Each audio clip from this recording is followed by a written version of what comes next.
It's interesting that this is the 150th anniversary of the foundation of British Columbia. You'll see it on government letterhead, the 150, it's like a centennial and a half that's being celebrated.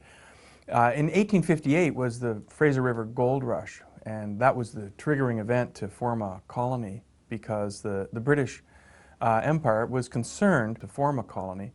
Queen Victoria was asked to find a name for the colony, and I've got the letter that she wrote. It's a classic of imperial detachment, because she didn't know anything about this place, and so she said, well, it has to be British, and it's over in the New World, so we'll name it after Christopher Columbus. And so she called it British Columbia, which has nothing to do with the amazing diversity and beauty of the province. What's interesting is that prior to 1858, British Columbia had a name. In the British Empire, it had an official legal name, and that name was the Indian Territories.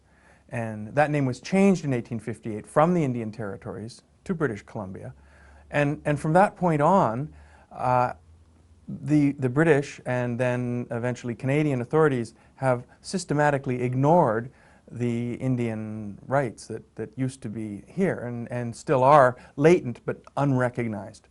So since 1858, there's the unresolved issue is called the Indian land question, or the aboriginal title question.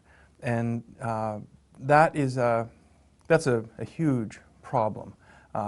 It's a problem that few jurisdictions have, which is that after all of the land has been alienated and industrialized, we're coming after the fact to try and resolve the question of who owns the land.